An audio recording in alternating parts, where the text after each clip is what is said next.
Voting Slav TV. A few months back, when I released a video hinting at some of the foreign interests backing Tommy Robinson, I was immediately attacked by Tommy's supporters for daring to criticize their god. These so-called tolerant conservative NPCs and boomers unsubscribed from my channel by the masses, called me everything from a jealous conspiracy theorist to a Russian paid troll, and accused me of criticizing Tommy solely for gaining attention. For a group of people who lambast the left for their intolerance towards different opinions, you would think that some folks would at least be open to hearing what I have to say, but instead their reaction was one of zero tolerance, much like that of the triggered snowflake left. Coincidentally, just a few weeks after I released that video, the British newspaper The Guardian released an investigative report detailing some of the bigger players involved in supporting and funding Tommy Robinson. Unsurprisingly, the majority of these interest groups listed in the report were not of British origin at all, but rather major Jewish Zionist figures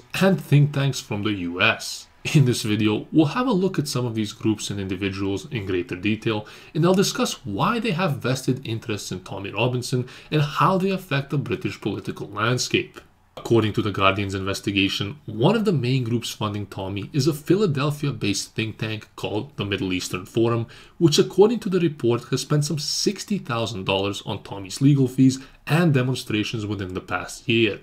The Middle Eastern Forum, or MEF, was originally founded by Zionist Daniel Pipes, who is deemed as one of the most prominent scholars on radical Islam in the US, and Pipes has written countless pieces supporting US intervention across the Middle East. In their tax returns from 2014 to 2016, the MEF received almost $5 million from various donors, including $792,000 from Nina Roosevelt, a prominent Jewish philanthropist and anti-Islamic activist, and former member of the American Israel Public Relations Committee, or AIPAC.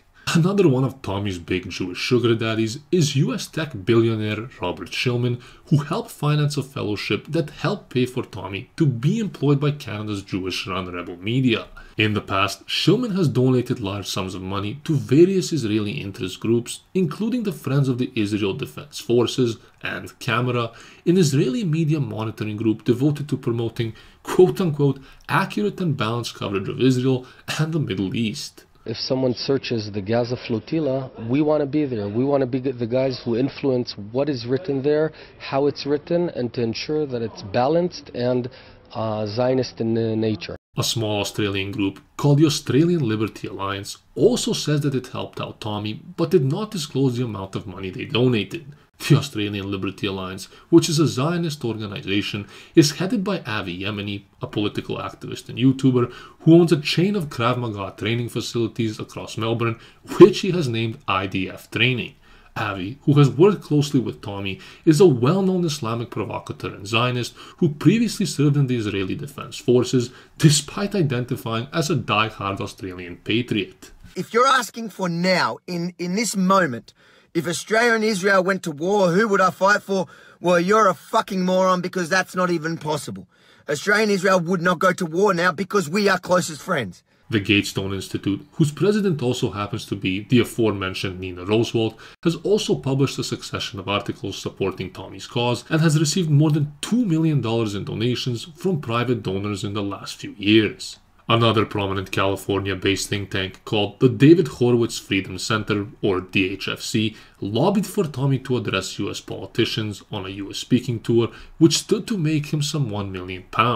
In November of last year, Tommy was denied his visa to the US, where he was due to meet with various Republican members of Congress who had close ties to the DHFC. Lastly, Tommy is also closely connected to New English Review writer Brian Thomas, aka Brian of London, who emigrated from London to Israel in 1989. During Tommy's trip to Israel with Thomas, Tommy was able to get a photograph of himself holding an assault rifle on a tank in the occupied Syrian military zone in Golan Heights, suggesting that Thomas has close ties with the Israeli military. Thomas has also boasted about taking Tommy to Israel in order to show him the real boundaries of Zionism and the connections between Jews and Israel. Recently, Thomas has also admitted to being one of the main admins on Tommy's Facebook page, which, as we all know, was just deleted.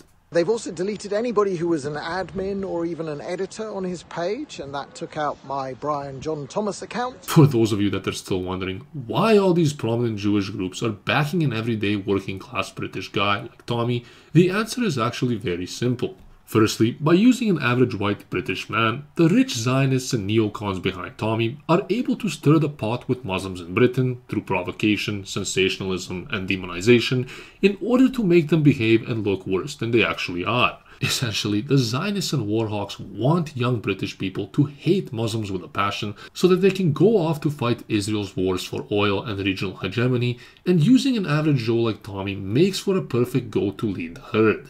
With this being said, I'm not denying that Islam and radical Islam are a threat to Europe, but the reality is that Muslim migration into Europe is a direct result of the wars in the Middle East, which are displacing millions of people across Europe and the West. Realistically, people like Tommy want to keep you focused on the symptom, which are the Islamic extremists that he exposes, instead of the disease, which are the wars for Israel that bring these extremists to Europe.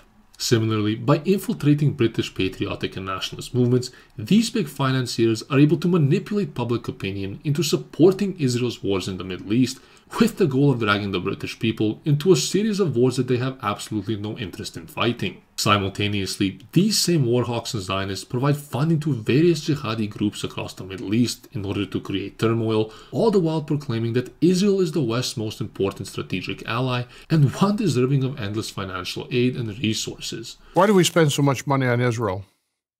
Over my decades of military service, as the Deputy Commander of the United States European Command, and now as a security advisor, I've often heard people make this complaint. The truth is, we don't spend enough. We should spend more. Tommy himself has proclaimed on numerous occasions that he's a proud Zionist, meaning that he supports Israel as the homeland solely for the Jewish people. I notice you're wearing a shirt or a button that says I'm a Zionist. But has cheered on multiculturalism in Britain. I don't believe multiculturalism's failed. I believe Islam's failed. Sikhs, Hindus, Jews, they haven't failed to integrate into British society. None of them have. It's only Islam. For one reason or another, this proud British patriot wants an ethno-state in Israel, but a diverse multicultural melting pot in his home country. Although the groups and individuals covered in this video are just the tip of an iceberg that is slowly starting to be exposed as Tommy and his financiers fabricate more scandals, the truth is that Tommy Robinson's masters do not have the British people's best interests at heart.